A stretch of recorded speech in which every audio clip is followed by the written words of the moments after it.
Hello friends, welcome to our home. இன்னைக்கு நம்ம ரொம்ப ரொம்ப சூப்பரான மணத்தக்காளி காய் குழம்பு எப்படி செய்யறதுன்னு பார்க்கலாம். இது மிளகு தக்காளி குழம்பு, சுக்குட்டி காய் குழம்புன்னு சொல்லலாம். வாங்க எப்படி செய்யறதுன்னு பார்க்கலாம். இன்னைக்கு மணத்தக்காளி காய் குழம்பு செய்யறதுக்காக 100 கிராம் அளவுக்கு பச்சை மணத்தக்காளி காய் எடுத்து வச்சிருக்கோங்க. மணத்தக்காளி காய் குழம்பு செய்யறதுக்காக ஒரு கடாய் அடுப்பில் வச்சுட்டோம். இதில் 4 டேபிள் ஸ்பூன் அளவுக்கு எண்ணெய் விட்டுக்கலாங்க. நல்லா செக்கில் ஆட்டின கல்லெண்ணெய் அல்லது நல்லெண்ணெய் யூஸ் பண்ணிக்கலாம். ரொம்ப சூப்பராக இருக்குங்க. எண்ணெய் நல்லா காஞ்சதும் 100 கிராம் அளவுக்கு பச்சை மணத்தக்காளி காய் கழுவி எடுத்து வச்சோம் இல்லைங்களா, அதை சேர்த்துக்கலாம். இந்த குழம்புல முதல்ல இந்த காய் நல்லா எண்ணெயில் வறுத்துட்டு அப்புறமே குழம்பு செய்யலாங்க. அப்போ தான் கொஞ்சம் கூட கசப்பு இல்லாமல் ரொம்பவே சூப்பராக இருக்கும். மணத்தக்காளி காயை நல்லா எண்ணெயில் ஒரு 4 நிமிஷம் வதக்கி விட்டுக்கலாங்க. எந்த அளவுக்கு இந்த காய் நல்லா வதங்குதோ அந்த அளவுக்கு இந்த குழம்பு ரொம்ப டேஸ்டியாக இருக்கும். இப்போ இது ஒரு கப்பில் மாற்றி எடுத்துக்கலாம். இப்போது அதே கடாய் அடுப்பில் வச்சுட்டோம். அதில் 4 டேபிள் ஸ்பூன் அளவுக்கு எண்ணெய் விட்டுக்கலாங்க. நம்மள சில பேருக்கு அல்சர் ப்ராப்ளம் இருக்கும். அவங்க செக்கில் ஆட்டின நல்லெண்ணெய் விட்டு செய்யலாங்க. எண்ணெய் நல்லா காஞ்சதும் வடகம் 1 டேபிள் ஸ்பூன் சேர்த்துக்கலாங்க. வடகம் இல்லாதவங்க கடுகு 1/2 டீஸ்பூனும் வெந்தயம் 1/2 டீஸ்பூனும் சேர்த்துக்கலாம். வடகம் இது போல் பொன்னிறமானதும் ஒரு 15 சின்ன வெங்காயத்தை அப்படியே முழுசாவே போட்டுக்கலாம். கூடவே 15 நாட்டு பூண்டு பல்லையும் சேர்த்துக்கலாம்.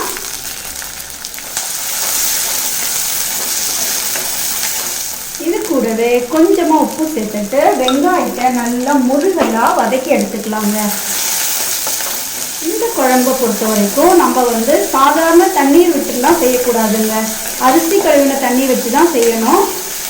எதனால அப்படின்னா மணத்தக்காளி கீரைக்கும் மணத்தக்காளி காய்க்கும் நம்ம வயிற்றில் இருக்க புண்ணை ஆற்றுற சக்தி இருக்குது. அதனால நம்ம அரிசி கழுவின தண்ணியை சேர்த்து செய்கிறப்போ இன்னும் அதோட மருத்துவ குணம் அதிகரிக்குங்க.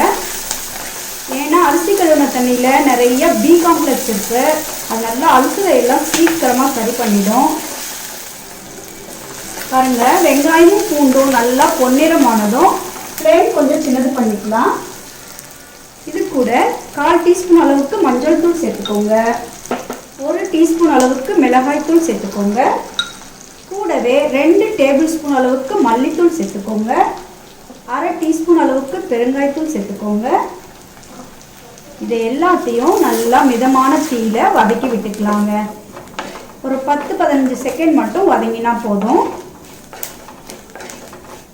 இப்போ இது கூட 2 தக்காளி பழத்தை நல்லா கை வச்சு கரைச்சி எடுத்து வச்சிருக்கோம், அதை சேர்த்துக்கலாம்.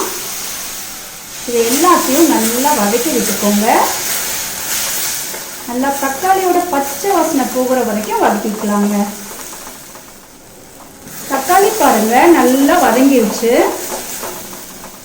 இந்த ஸ்டேஜில் நம்ம முதல்ல எண்ணெயில் நல்லா வறுத்து எடுத்தோம் இல்லைங்களா, அந்த மணத்தக்காளி காயை சேர்த்துக்கலாம். எப்பயுமே வெங்காயம் தக்காளியோட நம்ம மணத்தக்காளி காயை வதக்கணும் அப்படின்னா காய் சரியாக வதங்காதுங்க. அதனால குழம்பு சிறு கசப்பாக இருக்கும். ஆனால் இந்த மெத்தடில் செய்கிறப்போ ரொம்ப டேஸ்டியாக இருக்கும். இது எல்லாத்தையும் நல்லா கலந்து விட்டுக்கிறோம். இது கூடவே 1 கப் அளவுக்கு அரிசி கழுவின தண்ணி சேர்த்துக்கலாங்க. நம்ம சாதத்துக்கு அரிசி கழுவும் இல்லைங்களா, அந்த தண்ணி தான் சேர்க்குறோம். கூடவே ஒரு எலுமிச்சை அளவு புளியை நல்லா கழுவிட்டு கரைச்சி வடிகட்டி வச்சிருக்கோம், அதை சேர்த்துக்கலாம். இது கூடவே 4 டேபிள் ஸ்பூன் அளவுக்கு தேங்காய் துருவலை நல்லா நைஸாக அரைச்சி எடுத்திருக்கோம், அதையும் சேர்த்துக்கலாம். கூடவே இந்த மணத்தக்காளி காய் குழம்புக்கு தேவையான அளவுக்கு உப்பு சேர்த்துக்கலாங்க. ஏற்கனவே கொஞ்சம் உப்பு சேர்த்துருக்கோம், அதனால் பார்த்து அளவாக சேர்த்துக்கலாம். இது எல்லாத்தையும் நல்லா கலந்து விட்டுக்கோங்க. நல்லா எண்ணெய் மேலே வர வரைக்கும் வேக விடலாங்க. குழம்பு பாருங்க நல்லா திக்காக வந்துருச்சு. எண்ணெய் எல்லாம் அழகாக மேலே வந்துருச்சு. இந்த ஸ்டேஜில் ஒரு சின்ன பீஸ் அளவுக்கு வெல்லம் சேர்த்துக்கலாங்க. புளி சேர்த்து செய்கிற எல்லா உணவுக்கும் ஒரு சின்ன துண்டு வெல்லம் சேர்க்குறப்போ ரொம்பவே டேஸ்டியாக இருக்குங்க. கூடவே 1 கொத்து கருவேப்பிலை சேர்த்துக்கலாம். இப்போ இது எல்லாத்தையும் நல்லா கலந்து விட்டுட்டு ஆயில் கொஞ்சம் மேலே வர வரைக்கும் வெயிட் பண்ணலாம்.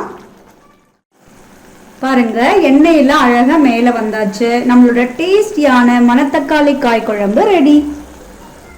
ஃப்ரெண்ட்ஸ் பாருங்க, ரொம்பவே சூப்பரான மணத்தக்காளி காய் குழம்பு ரெடி பண்ணிட்டோம். இது வந்து இட்லி, தோசை, சாதம் எல்லாத்துக்குமே ரொம்ப ரொம்ப சூப்பராக இருக்குங்க.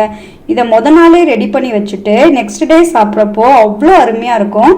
நீங்களும் இந்த ரெசிபியை வீட்டில் ட்ரை பண்ணி பாருங்கள். இந்த ரெசிபி பிடிச்சிருந்தா லைக் பண்ணுங்கள், ஷேர் பண்ணுங்கள். நன்றி.